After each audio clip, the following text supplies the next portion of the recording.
Hello guys, మా friends ని కలిసి సుమారుగా 4 years అవుతుందండి. ఎవరి పనిలో వాళ్ళు బిజీగా ఉన్నారు. సో సరదాగా కలుద్దామని ప్లాన్ చేసి మన ప్రెంచియానం బైపాస్ రోడ్ లో ఉన్న జీవీఎస్ రెసిడెన్స్ లో రూమ్ తీసుకుని చిల్ అయ్యాము. ఆ బెడ్ మీద ఉన్నది అమ్మాయి అనుకుంటారేమో. ఫ్రెండ్ గాడు సట్ లేకుండా పడుకున్నాడు. ఇంకా నైట్ అయితే 2 రాష్ట్రాల సీఎంలు చెప్పుకుంటూ ఎంజాయ్ చేసామండి.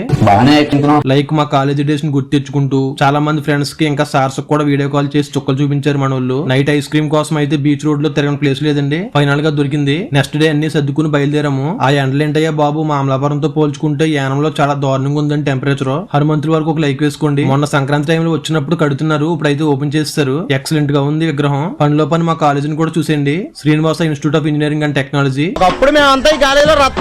అప్పట్లో అయితే స్కూల్లో ఉండేది రూల్స్. ఇప్పుడు అంతేనా, ఏమన్నా మారిందో లేదో కామెంట్ చేయండి ఎవరన్నా ఉంటేనే. ఆ ఫిజికల్ డైరెక్టర్ ఆలీ సార్ అడిగానని చెప్పండి. అప్పుడు ఎంట్రన్స్ ఉండేది కాదు, ఇప్పుడైతే మాడిఫై చేశారనుకుంటా. ఇంకా ఈ కాలేజీలో చదువుకున్న జాతి రత్నాలు ఎవరెవరో కామెంట్ చేయండి గైస్. ఇంకో మంచి వీడియోతో వస్తాను. ఈలోగా లైక్ చేసి సబ్స్క్రైబ్ చేసుకోండి ఫ్రెండ్స్.